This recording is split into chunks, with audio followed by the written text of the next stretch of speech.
Welcome to a century of service. Naval Station Norfolk, then and now. Hello and welcome to Naval Station Norfolk. I'm Mike Gooding. This year, the world's largest naval base turns 100 years old. It dates all the way back to 1917 when the United States was first getting into World War I.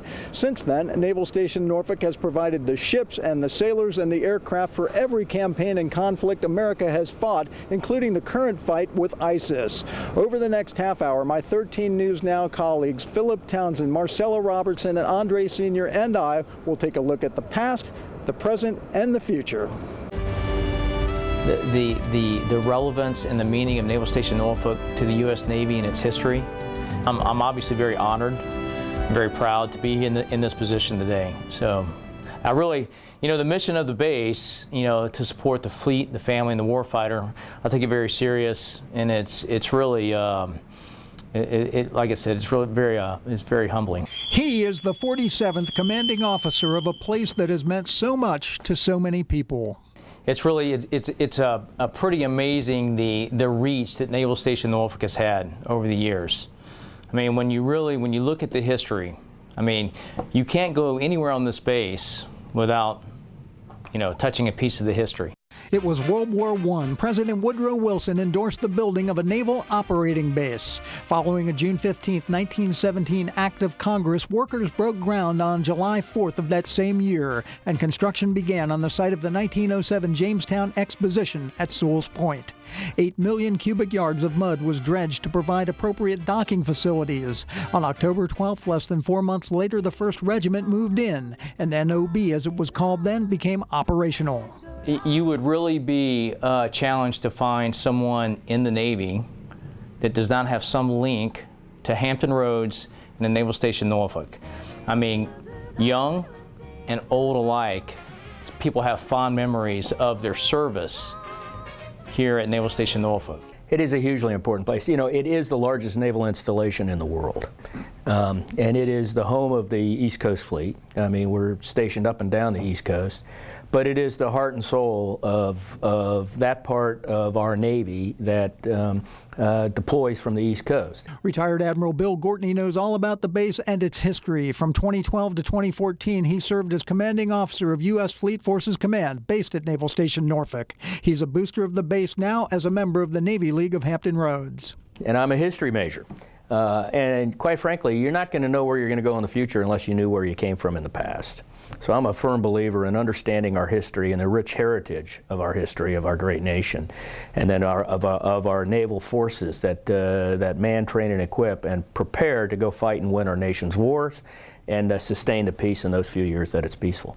There were some dark days, like when the attack on the USS Cole happened, and 9/11.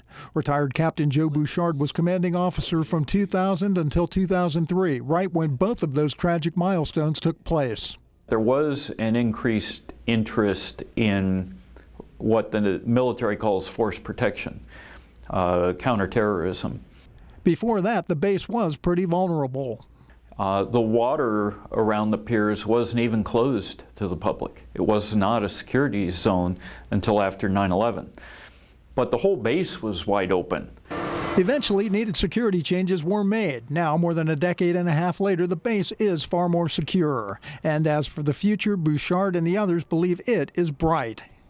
The base is going to be just as important over the next 100 years as it has been during the last 100 years. There is no place else quite like operating out of here, out of the Tidewater area, if you look at it. And God is not creating any more waterfront. But as we look to the future, I think I'm excited because as you look at the changes that the Navy has technology-wise with our ships, we're still going to be in the business of deploying ships globally. So I'm excited as we look ahead. Your adrenaline's pumping, and it's just a really exhilarating feeling. It's really hard to put into words.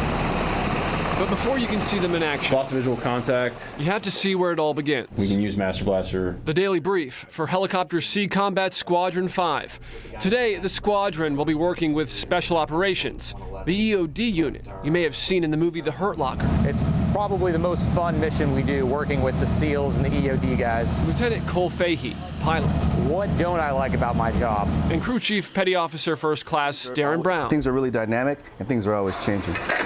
They make up part of today's team of 4 in one of the Navy's finest helicopter units. The squadron's primary objective is search and rescue and providing anti-surface warfare while at sea. I think that my job is probably the best enlisted job in the military because I get to fly for one, and I'm always working with different assets, different branches, and always seeing new and different things. For this mission, they take off from Naval Station Norfolk. I'm definitely proud to be here. I'm proud to be a part of the Navy's team. And end up here at Fort Story. They're meeting up with their special ops unit. We'll stand back up, we'll load them up into our helicopter and drop ropes out the side of the helicopter, and then they'll slide down the ropes. The exercises are fast, they're repetitive, and that's the point. Getting it right the first time. It's truly the difference between life or death when they leave these training grounds. They're putting their life in your hands, and you're putting your life in their hands. And tomorrow, Cole and Darren will be back in the sky. It never gets stagnant. This is a day in the life of HSC 5. I can't imagine doing anything else. With the Night Dippers at Naval Station Norfolk, I'm Philip Townsend, 13 News Now. See more of the history of Naval Station Norfolk after the break.